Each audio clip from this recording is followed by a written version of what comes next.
সকলে জবান খুলে আউযু বিল্লাহি মিনাশ শাইতানির রাজীম বিসমিল্লাহির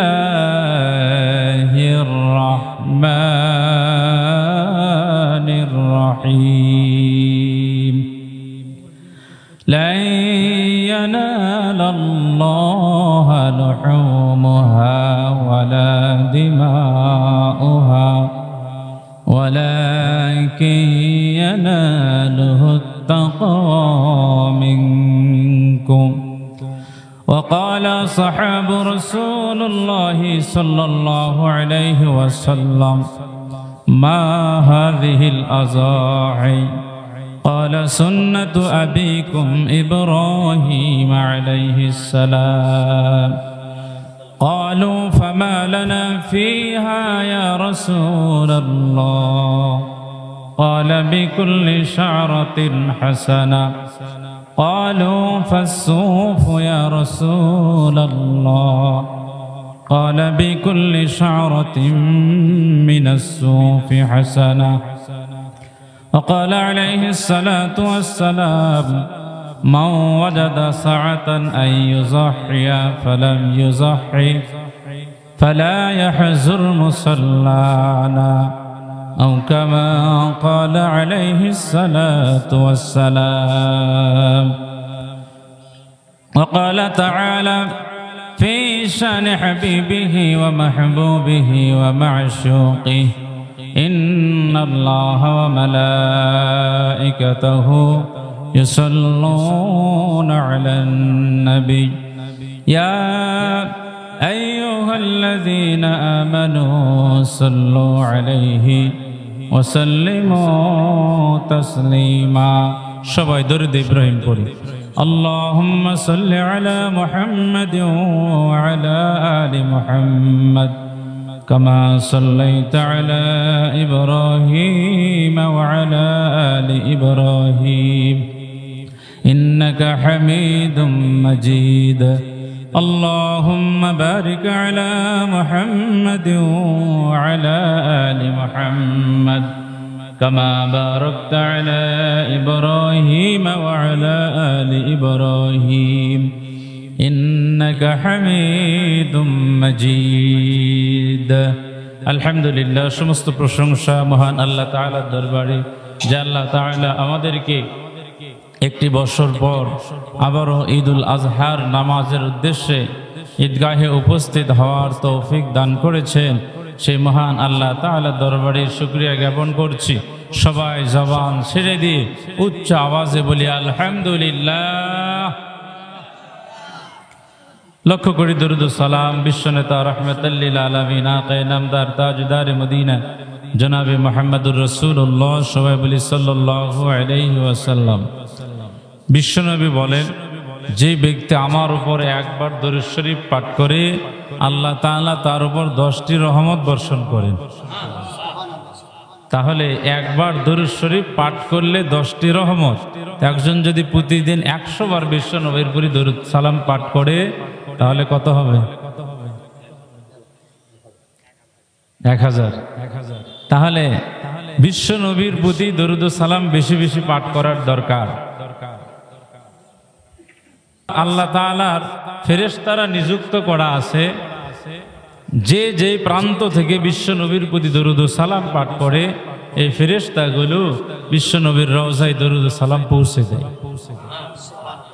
এই জন্য আমরা বিশ্বনবীর প্রতি বেশি বেশি দরুদ ও সালাম পাঠ করব মুসলমান ভাইরা আপনারা যারা এখানে উপস্থিত হতে পেরেছেন যারা ভিতরে আছেন আপনারা খুশি না বেজার যারা বাহিরে আছে আরো বেশি খুশি মনে হয় এই জন্য আমরা যে আগে আসতে পেরেছি যে আল্লাহ তাআলা আমাদেরকে সুস্থ শরীরে আসার তৌফিক দিয়েছেন সে আল্লাহর প্রশংসা করার দরকার আছে না নাই আল্লাহর প্রশংসা করলে খুশি হয় কি বেজার হয় কি আমরা শয়তানকে খুশি করব না আল্লাহকে খুশি করব আল্লাহকে যদি খুশি করতে হয় তাহলে আমরা আবারও জোরে আল্লাহর প্রশংসা করি সবাই বলি আলহামদুলিল্লাহ প্রশংসা সবই কেবলই তোমারি, প্রশংসা সবই কেবলই তোমারি। রব্বুল আলামিন দয়ালু মেহেরবান করুণা ও ফুরান, দয়ালু মেহেরবান করুণা ও ফুরান। আর কেহ নয় তুমি মালিক, শেষ বিচারের দিন, শেষ বিচারের দিন, ঠিক কিনা? তাহলে শেষ বিচারের দিনের মালিক কে? সেই দিন দুনিয়ার কোন নেতার সুপারিশ চলবে? দুনিয়ার কোন নেতার সুপারিশ চলবে না, একমাত্র আল্লাহ। তিনি ন্যায় বিচার করবেন। কি বিচার করবেন? অন্যায় করবেন, ন্যায় বিচার করবেন। মুসলমান ভাইয়েরা, আল্লাহ তাআলা আজকে এই যে ঈদুল আজহা, ঈদুল আজহা উপলক্ষে আমরা যে কুরবানি করি, এই কুরবানি এটা মূলত শুধু আমাদের উপরে ওয়াজিব নয়। এটা পৃথিবীর শুরু থেকে নিয়ে হযরত আদম আলাইহিস সালাম থেকে নিয়ে যত নবী রাসূল আসছে সবাই কুরবানি করেছে। আদম আলাইহিস সালামেরও পরেও তার সন্তানরা হাবিল কাবিল তারাও কুরবানি করেছিল, ঠিক কিনা? অনেক লম্বা চড়া ইতিহাস, তারাও কুরবানি করেছিল। তো যুগে যুগে কুরবানি ছিল, আছে। এই কুরবানির আয়াতের ভিতরে, কুরবানির আয়াতের ভিতরে আল্লাহ তাআলা একটা জিনিস জানিয়ে দেয় যে আমি আল্লাহ তাআলা তোমাদের উপরে যে কুরবানিটা ওয়াজিব করেছি, ফরজ করেছি, এটা শুধু তোমাদের উপরে ফরজ নয়, তোমাদের উপরে ফরজ নয়, তোমাদের উপরে ওয়াজিব নয়। পূর্বের যারা ছিল তারাও কুরবানি করেছে, পূর্বে যারা চলে গেছে তারাও কুরবানি করেছে। যেরকম ভাবে রোজার ক্ষেত্রে যেরকম আল্লাহ তাআলা বলেছেন যে আমি তোমাদের উপর রোজা ফরজ করেছি, পূর্বে যারা চলে গেছে তাদের উপরও রোজা নির্ধারিত ছিল। তো এই কুরবানি আমরা যখন করব বা আমরা করি, আমাদের পূর্বে যারা চলে গেছে তারাও করেছে, সাহাবা ইকরামও করেছে। সাহাবাদেরকে বিশ্বনবী যখন কুরবানির আদেশ দিলেন, কুরবানি করার কথা বললেন, সাহাবারা বিশ্বনবীকে বললেন, ইয়া রাসূলুল্লাহ, কুরবানি এটা আবার কি? কুরবানি এটা কি? আমাদের লাভ কি হবে? কারণ মানুষ লাভ ছাড়া তো কিছু করতে চায়, কিছু করতে চায়। যেখানে লাভ বেশি ওখানে মানুষ যাবে। আর বাঙালির কথা তো বলাই যায় না। বাঙালি যেখানে লাভ বেশি, যেখানে সস্তা বেশি, ওখানে বাঙালি যাবে। ভালো দেখবে না, বাঙালি দেখবে সস্তা, কোন জিনিসের দাম কম, জিনিসটা যে নরমাল ওটা বাঙালি বোঝাবে। তো সাহাবা একরাম বিশ্বনবীকে বলতেছেন, মা হাযিহিল আযাহি, ইয়া রাসূলুল্লাহ, ইয়া হাবিবাল্লাহ, আপনি কুরবানি করার কথা বললেন, ভালো, ঠিক আছে, আমরা কুরবানি করব। মা হাযিহিল আযাহি, ইয়া রাসূলুল্লাহ, এই কুরবানি এটা আবার কি? বিশ্বনবী বললেন, ক্বালা সুন্নাতু আবিকুম ইব্রাহিম আলাইহিস সালাম, এই কুরবানি তোমাদের আদি পিতা ইব্রাহিম আলাইহিস সালামের সুন্নাত। সাহাবারা আবার জিজ্ঞাসা করলেন, ক্বালু ফামা লানা ফিহা ইয়া রাসূলুল্লাহ, ওগো আল্লাহর নবী, ইব্রাহিম পয়গম্বরের সুন্নাত বুঝলাম, ঠিক আছে, কিন্তু এতে আমাদের লাভটা কি? বিশ্বনবী সাহাবাদেরকে জানিয়ে দিলেন, ক্বালা বিকুল্লি শা'রাতিন হাসানা, ও আমার সাহাবারা, কুরবানি করলে তোমাদের কোনো লস হবে না, তোমাদের কোনো ক্ষতি হবে না। তোমরা যেই পশু কুরবানি করবা, যেই পশু জবাই করবা, এই পশুর শরীরে যতগুলো লোম থাকবে, প্রত্যেকটা লোমের বিনিময়ে আল্লাহ তাআলা একটা করে নেকি দান করবে। সাহাবারা খুশি হয়ে গেলেন। সাহাবারা খুশি হয়ে আবারও জিজ্ঞাসা করলেন, ইয়া রাসূলুল্লাহ, ইয়া হাবিবাল্লাহ,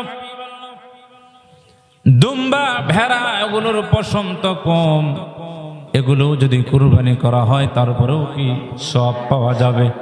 বিশ্বনবী বললেন, ক্বালা বিকুল্লি শা'রাতিন মিনাস সুফি হাসানা, দুম্বা বলো যেই প্রাণী হালাল, যেই প্রাণী তোমরা কুরবানি করো না কেন, প্রত্যেক প্রাণীর লোমে, প্রত্যেক প্রাণীর প্রত্যেকটা লোমের বিনিময়ে আল্লাহ তাআলা একটি করে নেকি দান করবে।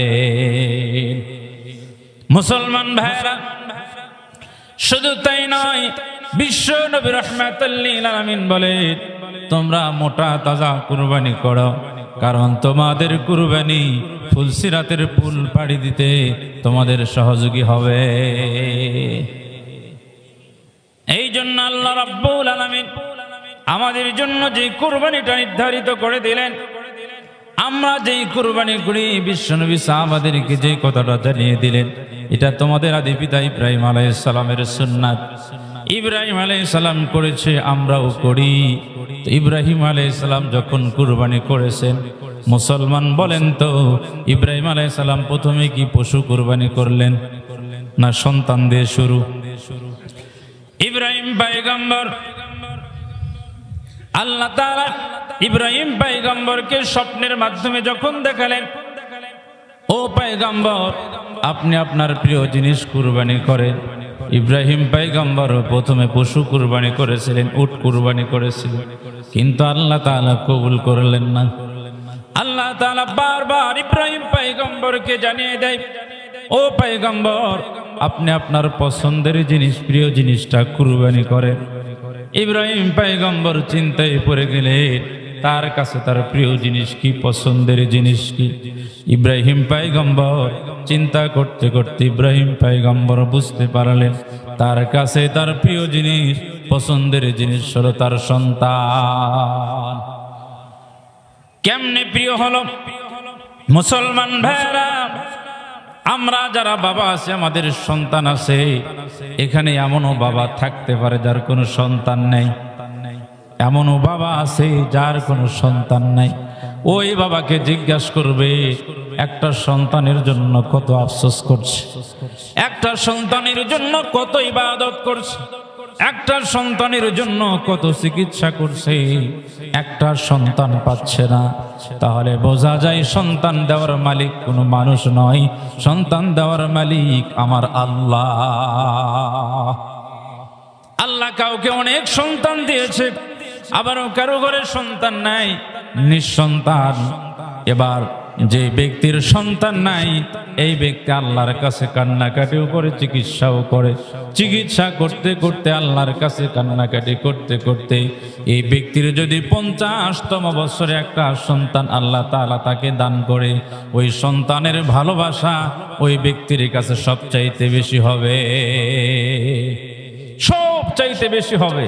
কারণ আমরা স্বাভাবিক বিবাহের 2-4 বছর, 1 বছর 2-4 বছরের ভিতরে সন্তান হয়ে যায়, আর আরেক ব্যক্তি তার সন্তান হয় না, আল্লাহর কাছে দোয়া করে, চিকিৎসা করে, করতে করতে শেষ সময় 50-55 বছরে গিয়ে একটা সন্তান আল্লাহ তাআলা তাকে দান করছেন। ওই সন্তানকে বেশি ভালোবাসে। 2-1 বছরের ভিতরে যেই সন্তান হয়, এই সন্তানের চাইতে 50 বছরের সন্তানের প্রতি ভালোবাসা বেশি হয়।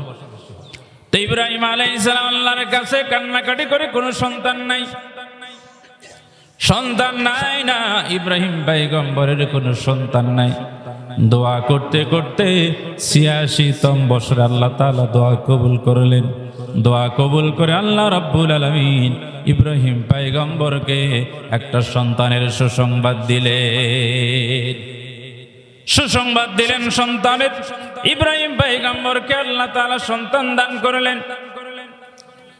ইব্রাহিম পয়গম্বর এমন একজন পয়গম্বর, যেই পয়গম্বরকে আল্লাহ তাআলা অনেক ভালোবাসতেন, যাকে খলিলুল্লাহ, আল্লাহর দোস্ত, আল্লাহর বন্ধু বলা হয়। আল্লাহ তাআলা তার বন্ধু ইব্রাহিমকে অনেক পরীক্ষা নিয়েছেন, অনেক পরীক্ষা নিয়েছেন। তার মধ্যে উল্লেখযোগ্য 3টি পরীক্ষা। 1 নম্বর পরীক্ষা ছিল ইব্রাহিম আলাইহিস সালামের আল্লাহর দাওয়াত দেওয়া, দিনের কথা বলা। দিনের কথা বলতে গিয়ে ইব্রাহিম আলাইহিস সালামের উপরে জুলুম নির্যাতন শুরু হয়ে গেল। ইব্রাহিম পয়গম্বরের দাওয়াত বন্ধ হয় না। এক পর্যায়ে নমরুদ চিন্তা করল, ইব্রাহিমকে আর দুনিয়াতে বেঁচে রাখা যাবে না, ইব্রাহিমকে দুনিয়া থেকে বিদায় দিতে হবে। আর এই বিদায়টা ঐতিহাসিক বিদায় হবে। আজকে যেই রকম এই মাঠটা হলো ঐতিহাসিক বেলতলি ঈদগাহ মাঠ, মাঠে লেখা আছে ঐতিহাসিক বেলতলি ঈদগাহ মাঠ, এরকম ঐতিহাসিক কি সব মাঠে লেখা আছে?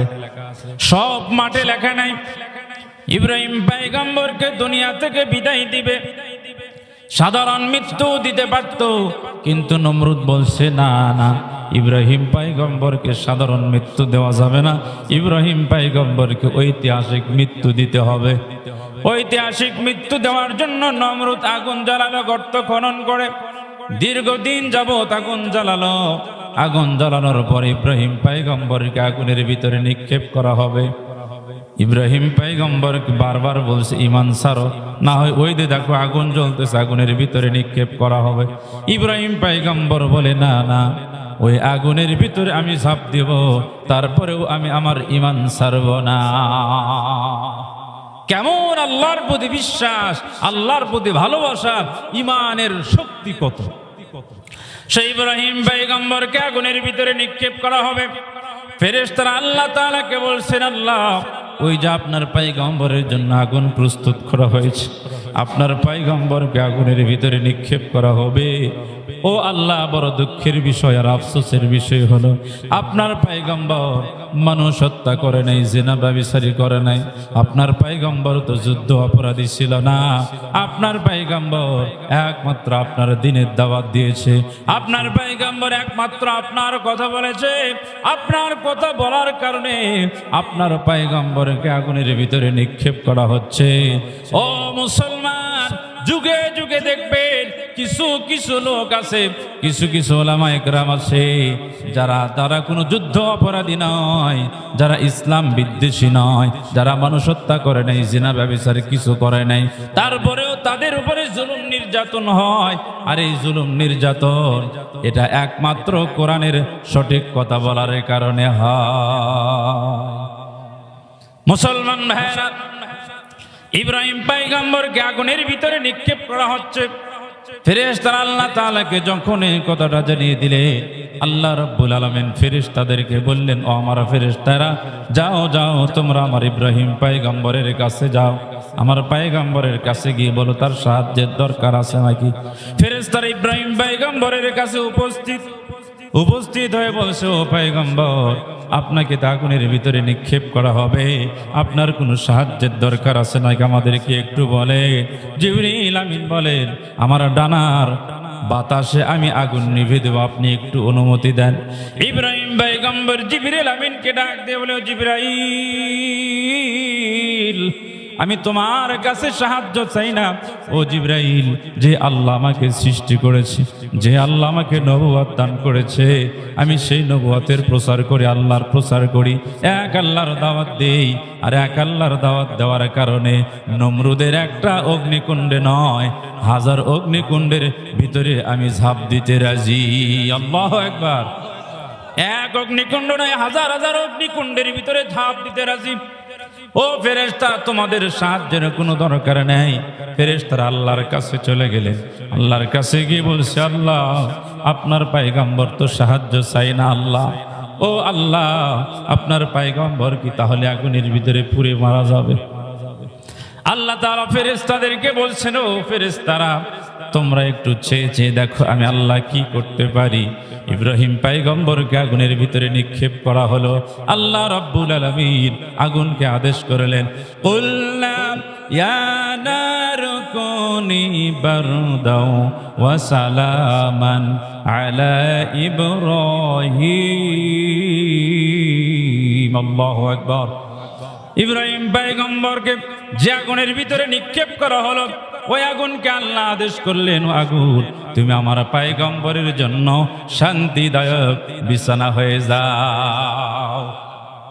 ইব্রাহিম পয়গম্বর আগুনের ভিতরে, সবাই দেখলো ইব্রাহিম পয়গম্বর আগুনের ভিতরে নিক্ষিপ্ত হলো। কিন্তু কিছুক্ষণের ভিতরে সবাই দেখতেছে ইব্রাহিম পয়গম্বর আগুনের ভিতরে নাই, ইব্রাহিম পয়গম্বর ফুলের বিছানায় বসে আছে। ফুলের বিছানায় বসে আছে, তাহলে আগুনের কোনো ক্ষমতা আছে? ইব্রাহিম পয়গম্বর পরীক্ষা দিলেন কিসের? ইমানের পরীক্ষা। ইমানের পরীক্ষা ইব্রাহিম পয়গম্বর পাশ করলেন। এবার ইব্রাহিম পয়গম্বরের দ্বিতীয় পরীক্ষা শুরু হয়ে গেল। এই যে ছোট্ট শিশু ইসমাইল, এই শিশুটা যখন দুনিয়াতে আগমন করলেন, আগমনের পর ইতিহাসের কিতাবে লেখে ইব্রাহিম পয়গম্বরের দুটো স্ত্রী ছিল, একজনের নাম হাজেরা, আরেকজনের নাম কি সারা। একটা হাজেরা, আরেকজনের নাম কি সারা। আগামী বছর আসে কিন্তু শুনবো, আমি বলে দেব, মনে রাখবেন। নাম কি সারা আর হাজেরা, দুইটা স্ত্রী। আচ্ছা বলেন তো, এখানে দুই স্ত্রী কারো আছে? আছে? চাচার আছে নাকি? ওরে বাবা, দুই স্ত্রী কারো নেই? আল্লাহু আকবার। অনেকের আছে, হাত তুলতেছে না ভয়। আচ্ছা কয়টা জায়েজ আছে বলেন তো? চারটা জায়েজ নাই, আপনারা ভয় পাচ্ছেন কে? আজকে বাড়িতে গিয়ে বলবেন যে যদি তুমি ঠিক মতো কাজ করতে পারো করো, আর যদি তোমার কাজের সমস্যা হয় তাহলে আমি আরেকটা বিয়ে করবো। দেখবেন আপনার সেবা আর বাড়ির কাজ, এই কথা বলার পর দেখবেন আগের চাইতে অনেক ভালো হবে, ঠিক কিনা? যদি কাজের কোনো ঢিল দেয় বলবেন আরেকটা কিন্তু বিয়ে করবে, কাজের গতি বেড়ে যাবে। তো কোন স্ত্রী স্বামীর ভাগ দিতে চায়, সংসার যত কাজ হোক করবে, কিন্তু স্বামীর ভাগ দিবে? স্বামীর ভাগ দিবে না, বল বিয়ে করার দরকার নেই, তোমার কত কাজ আছে আমি করব, ঠিক কিনা? আমি করব। তো সারা আর হাজেরা দুই স্ত্রী, সংঘর্ষ আছে না নাই? আছে। একজন বলতেছে ও যদি বাড়িতে থাকে আমি থাকবো না, ও বলতে ও থাকলে আমি থাকবো না। তা এখন ইসমাইল ছোট্ট শিশু, হাজেরার গর্ভে আসছে, ইসমাইল জন্মগ্রহণ করছে দীর্ঘ 86 বছর বয়সে ইব্রাহিম আলাইহিস সালামের। এখন এই অবস্থাতে সারা বলতেছে ও থাকলে আমি থাকবো না। ইব্রাহিম পয়গম্বর বিপদে পড়ে গেলেন, কি করি? আল্লাহর কাছে সাহায্য চাইলেন। আল্লাহ রাব্বুল আলামিন বলেন, ও পয়গম্বর তোমার কোনো চিন্তা নাই, সমস্যা যেখানে আমি আল্লাহ সেখানে। সুবহানাল্লাহ। তোমার সমস্যা যেখানে আমি আল্লাহ সেখানে। ও পয়গম্বর চিন্তার কোনো কারণ নেই, তুমি মা হাজেরা এবং ছোট্ট শিশু ইসমাইলকে নিয়ে ওই মরুভূমিতে রেখে আস। ইব্রাহিম পয়গম্বর মরুভূমির দিকে হাজেরা এবং ইসমাইলকে নিয়ে রওনা দিয়েছে। যাইতে যাইতে যাইতে যাইতে মরুভূমিতে যখন চলে গেলেন, মরুভূমিতে যাওয়ার পর ইব্রাহিম পয়গম্বর হাজেরা এবং ছোট্ট শিশু ইসমাইলকে রাখলেন। কিন্তু আশ্চর্য হয়ে গেলেন ইব্রাহিম পয়গম্বর, যেখানে মা হাজেরা এবং ইসমাইলকে রাখলেন সেখানে কোনো জনবসতি নাই, কোনো ঘর নাই, কোনো বাড়ি নাই, মরুভূমি এলাকা। আল্লাহর আদেশে সেখানে রাখলেন, কিছু খেজুর কিছু পানি দিয়ে সেখানে রাখার পর ইব্রাহিম পয়গম্বর চলে আসতেছে বিবি এবং সন্তানকে রেখে। চলে আসার সময় মা হাজেরা পিছন থেকে ডাক দিলেন, ও প্রাণের স্বামী, এই যে মরুভূমির ভিতর আমাদেরকে রেখে যাচ্ছেন, ও প্রাণের স্বামী, চতুর্দিকে কোনো ঘর নাই, কোনো বাড়ি নেই। ও প্রাণের স্বামী, আমাদের সাথে তেমন কোনো খাবার নাই। ও স্বামী, একটা কথা বলে যান, আমাদেরকে কি আপনার ইচ্ছায় রেখে যাচ্ছেন নাকি আল্লাহর আদেশে রেখে যাচ্ছেন? ইব্রাহিম পয়গম্বর জানিয়ে দিলে, তোমাদেরকে আমার ইচ্ছায় রেখে যাচ্ছি না, তোমাদেরকে তার ইচ্ছায় রেখে যাচ্ছি যিনি আমি আর তোমাকে সৃষ্টি করেছে। মা হাজেরা ভিতরে সান্ত্বনা নিয়ে আসলেন। নিয়ে আসার পর ইব্রাহিম পয়গম্বর চলে আসছে আর আল্লাহর কাছে দোয়া করছে, আল্লাহ আপনার আদেশে মরুভূমিতে আমার সন্তান, আদরের সন্তান আর স্ত্রীকে রেখে আসলাম, আল্লাহ আপনি তাদের সাহায্য করবেন। কিছুদিন পর সাথের খাবারগুলো যখন শেষ হয়ে গেল, খাবার শেষ হওয়ার সাথে সাথে ছোট্ট শিশু খাবার পায় না, পিপাসায় ছটফট করতেছে। মা হাজেরা বুক থেকে বুকের দুধের সন্তান পাচ্ছে না, শুকিয়ে গেছে। ছোট্ট শিশু ইসমাইল পিপাসার যন্ত্রণায় ছটফট করতেছে, পিপাসার যন্ত্রণায় ছটফট করতেছে। মা হাজেরা ছোট্ট শিশুর মুখে কেমন করে খাবার দিবে, পানি দিবে, কোথাও পানি নাই। মা হাজেরা তাকায় দেখে পানির মতো কি যেন ঝকঝক করছে, ঝকঝক করছে, ঢেউ খাচ্ছে। কারণ মরুভূমিতে বালুর উপরে যখন রোদ ওঠে, রোদ লাগার পর বালুর উপরে কেমন যেন ঢেউ খায়। মা হাজেরা মনে করলেন ওই যে দেখা যাচ্ছে পানি, ওই পানির দিকে মা হাজেরা দৌড় দিলে, দেখে পানি নয়, ওখানে বালু আর বালু। আবার আরেক প্রান্তের দিকে যখন তাকাইলেন, সেখানেও দেখে পানির মতো ঢেউ খাচ্ছে। মা হাজেরা সেখানেও গিয়ে দেখেন সেখানে কোনো পানি নাই। এরকম ভাবে মা হাজেরা দৌড়াদৌড়ি করছে। দৌড়াদৌড়ি করতে করতে 7 বার দৌড়াইছে। যেই দুই জায়গায় দৌড়াইছেন সেই দুই জায়গায় হাজী সাহেবরাও দৌড়াইছেন। নাম কি? সাফা মারওয়া দুই জায়গায় হাজী সাহেবরাও দৌড়ায়, ওই মা হাজরা দৌড়াইছে। দৌড়ানোর পর মা হাজরা ক্লান্ত হয়ে গেলেন। ছোট্ট শিশুর কাছে যখন আসলেন, আসার পরে মা হাজরা দেখতে পায় ওই যে ছোট্ট শিশু পিপাসায় যখন ছটফট করতেছিল, আর ছোট্ট শিশু পাটা মাটিতে আশ্রয় ছিল, জমিনে আশ্রয়তেছিল। ছোট্ট শিশুর পা যেই জমিনে আঘাত করছিল, ওই জমিন থেকে আল্লাহ রাব্বুল আলামিন ছোট্ট শিশু ইসমাইলের পায়ের জায়গায় একটা কূপ জারি করে দিয়েছে। সেই কূপের নাম কি? জমজম কূপ। আল্লাহু আকবার। সেই কূপ আল্লাহ তাআলা ছোট্ট শিশুর পায়ের আঘাতে জারি করে দিলেন। মা হাজরা এসে কূপের চতুর্ধার ঘিরে দিলেন, ছোট্ট শিশুকে পানি পান করালেন। এই যে ইব্রাহিম আলাইহিস সালামের এটা একটা পরীক্ষা। ইব্রাহিম আলাইহিস সালাম পাস করালেন। এই সন্তানটা যখন বড় হয়ে গেল, আর ইব্রাহিম আলাইহিস সালাম স্বপ্নে দেখলেন ইব্রাহিম আলাইহিস সালাম আপনার প্রিয় জিনিস, পছন্দের জিনিস কুরবানি করেন। পছন্দের জিনিস ইব্রাহিম আলাইহিস সালাম বুঝতে পারলেন তার সন্তান। অনেক লম্বা চড়া ঘটনা। ইব্রাহিম আলাইহিস সালাম যখন সন্তানকে فلما بلغ معه السعي قال يا بني إني أرى في المنام أني أذبحك فانظر ماذا ترى قال يا أبت فعل ما تؤمر ستجدني إن شاء الله من الصابرين الله أكبر ছোট্ট শিশু ইসমাইলকে ইব্রাহিম আলাইহিস সালাম বললেন, আমি স্বপ্নে দেখলাম আমি তোমাকে জবাই করতেছি। আন্নী আযবাহুকা ফানজুর মাযা তারা, তোমার মতামত কি? ইব্রাহিম পয়গম্বরের কথা শুনে তার সন্তান বলছে, ক্বালা ইয়া আবাতি ফাআল মা তুমার, আল্লাহর পক্ষ থেকে আপনার উপরে যে আদেশ হয়েছে আপনি তা পালন করুন। নিশ্চয় আমি ধৈর্য ধারণ করে ধৈর্যশীলদের সাথেই থাকব। বাবা, আপনি আমাকে কুরবানি করেন, জবাই করেন, আমি ধৈর্য ধারণ করেই থাকব। আপনি ধৈর্যশীলদের মধ্যে আমাকে পাবেন। ছোট্ট শিশু ইসমাইলকে বাবা কুরবানি করবে, জবাই করার জন্য নিয়ে গেছে। ছোট্ট শিশুকে বিভিন্নভাবে প্রস্তুত করে ছোট্ট শিশুর গলায় ছুরি ধরছে, জবাই করবে। এই জবাই করতে নিয়ে যাওয়ার সময় ধোঁকা দিয়েছিল সে কে? শয়তান। ইব্রাহিম আলাইহিস সালাম শয়তানকে পাথর নিক্ষেপ করেছিলেন। হাজী সাহেবরাও শয়তানকে পাথর নিক্ষেপ করে, বলেন ঠিক কিনা? ওই যে ইব্রাহিম আলাইহিস সালাম করছে। তো এই যে আল্লাহ বিশ্বনবী সাহাবাদেরকে বলছেন কি, সুন্নাত আবিকুম ইব্রাহিম, ইব্রাহিম আলাইহিস সালামের সুন্নাত। হজের প্রায় প্রত্যেকটা কাজই ইব্রাহিম আলাইহিস সালামের সাথে সম্পৃক্ত। ছোট্ট শিশুকে জবাই করবে, কুরবানি করবে। ছোট্ট শিশুর গলায় ইব্রাহিম আলাইহিস সালাম ছুরিটা অনেক ধার দিয়ে ছুরি ধরছে, গলায় ছুরি ধরছে। গলায় যখন ছুরি ধরে কাটতে কতক্ষণ লাগবে? সময় লাগবে। গলায় পুষতে সময় লাগবে।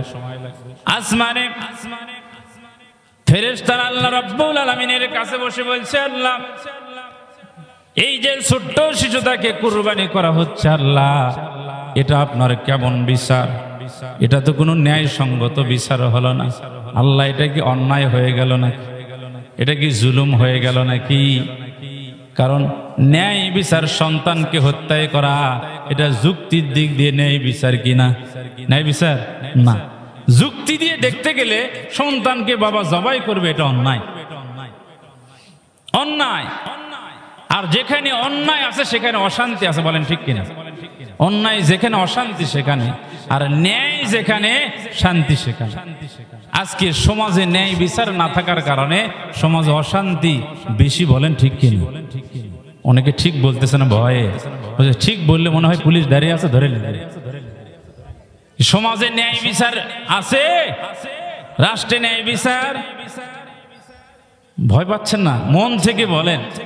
আজকে ঘুষের কারবারি, টাকা দিচ্ছেন, অনেক অপরাধ করছে, টাকা দিয়ে ছাড় পাচ্ছে।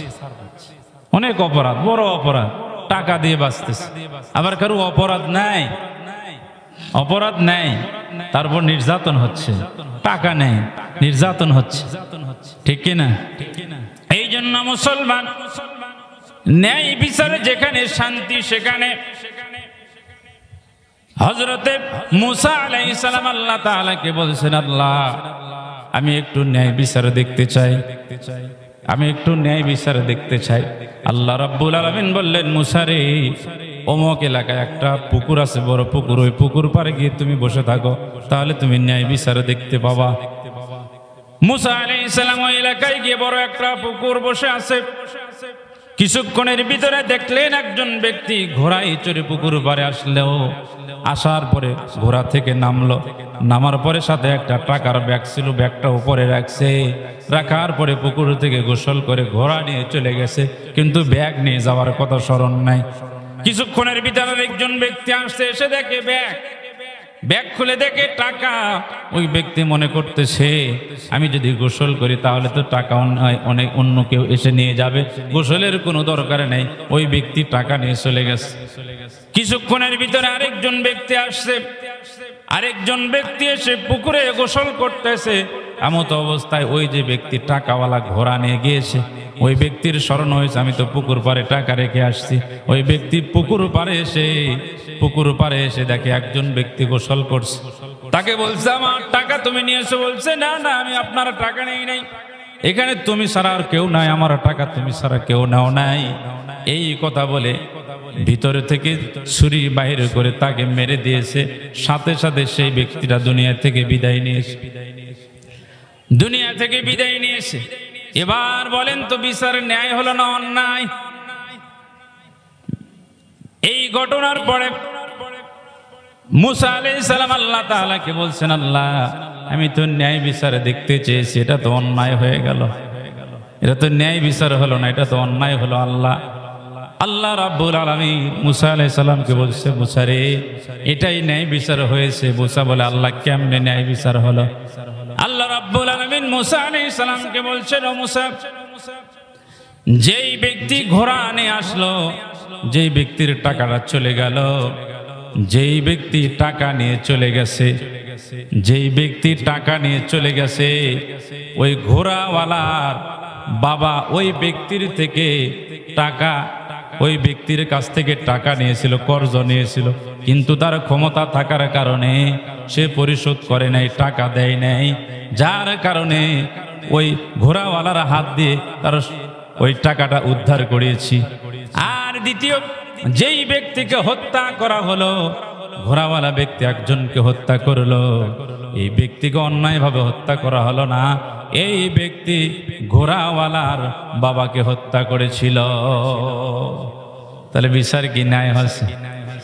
মুসলমান ভাইরা, এইরকম সমাজের ভিতরে যদি ন্যায় বিচার থাকে তাহলে সমাজের ভিতরে শান্তি আসবে, বলেন ঠিক কিনা?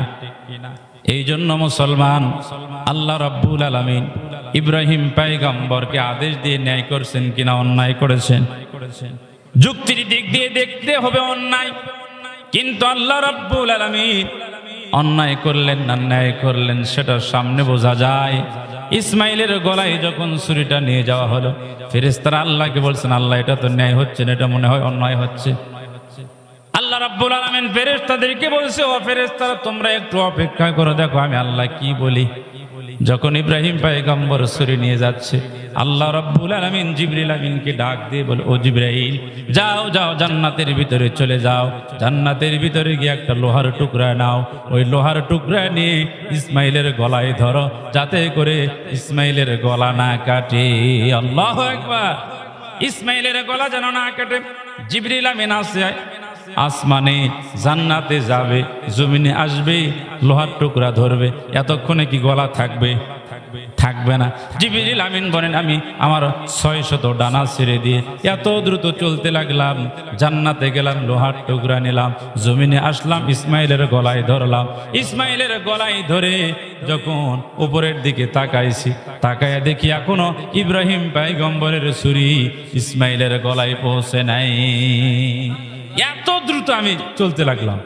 জিবরিল আমিন বলেন, আমি 3টা জায়গায় আল্লাহ তাআলা আমাকে এমন সময় আদেশ করেছিলেন যেই 3 জায়গায় পুষতে আমি জিবরিল আমিনের শরীর দিয়ে ঘাম বের হয়েছিল। তার ভিতরে 1 নম্বর জায়গা হলো এই যে ইসমাইলের গলায় লোহা নিয়ে আসার সময়। আরো 2টা জায়গা আছে, বলতে গেলে সময় হবে না, আগামীতে যদি কোনোদিন সুযোগ হয় আমি বলবো।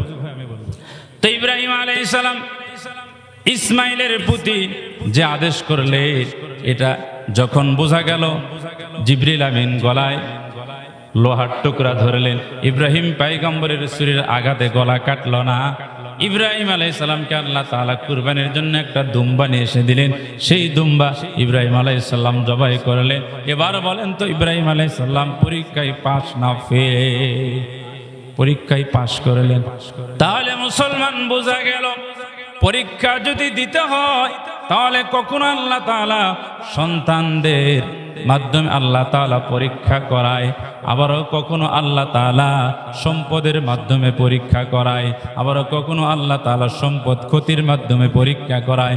আল্লাহ তাআলা বলেন ওয়ালা নাবলুওয়ান্নাকুম বিশাইইম মিনাল খাউফি ওয়াল জু'i ওয়া নাকসিম মিনাল আমওয়ালি ওয়াল আনফুসি ওয়াস সামারাত। আল্লাহু আকবার। আল্লাহ তাআলা বলেন আমি আল্লাহ তাআলা মানুষের পরীক্ষা নিয়ে থাকি, কখনো ভয় দিয়ে পরীক্ষা নেই, কখনো ক্ষুধা দিয়ে পরীক্ষা নেই। ক্ষুধা ভয়, এরপরে আমি আল্লাহ জানের ক্ষতি মালের ক্ষতি দিয়ে আমি আল্লাহ পরীক্ষা নেই। তাহলে আল্লাহ তাআলার কাছে পরীক্ষা দেওয়ার জন্য আমরা রাজি আছি? সবাই বলে ইনশাআল্লাহ। আল্লাহ তাআলার কাছে আমরা পরীক্ষা দিতে রাজি। আল্লাহ আমাদের যেইভাবে পরীক্ষা নেক না কেন আল্লাহ তাআলার কাছে আমরা পরীক্ষা দিতে রাজি। এই জন্য মুসলমান ভাইরা, আল্লাহ তাআলা আমাদের কি জান চাচ্ছে? জান চায় না। কুরবানির ক্ষেত্রে আল্লাহ তাআলা বলেন লা ইয়ানালাল্লাহা লুহুমুহা ওয়ালা দিমাউহা ওয়ালাকিন ইয়ানালুহুত তাকওয়া মিনকুম। আমি গোশত চাই না, আমি রক্ত চাই না, আমি চাই তোমাদের তাকওয়া, তোমাদের মনের অবস্থা, তোমাদের মন কি বলে আমি তোমাদের মনের অবস্থা চাই। তাহলে আল্লাহ তাআলা আমাদের জানও চাচ্ছে না, আমাদের কুরবানির গোশতও চাচ্ছে না, রক্ত চাচ্ছে না, আল্লাহ তাআলা আমাদের মনের অবস্থা চায়। এই জন্য আমরা যারা কুরবানি করতেছি আমাদের নিয়তটা শুদ্ধ করতে হবে। কি করতে হবে? আমাদের নিয়ত শুদ্ধ রাখতে হবে। আর আমরা যারা কুরবানি সামর্থ্য আছে কিন্তু কুরবানি করতেছেন না, তাদের জন্য বড় দুর্ভাগ্য। বিশ্বনবী বলেন যার সামর্থ্য আছে কিন্তু কুরবানি করলো না, সে যেন আমার ঈদগাহে না যায়। এখানে ঈদগাহে যারা আসছেন অনেকের সামর্থ্য আছে কিন্তু কুরবানি করলেন না, বিশ্বনবী বললেন আমার ঈদগাহে যেন না যায়। তাহলে আমরা জান মাল বিপদ আপদ সর্বদিক দিয়ে আল্লাহর পরীক্ষা দিতে রাজি আছি।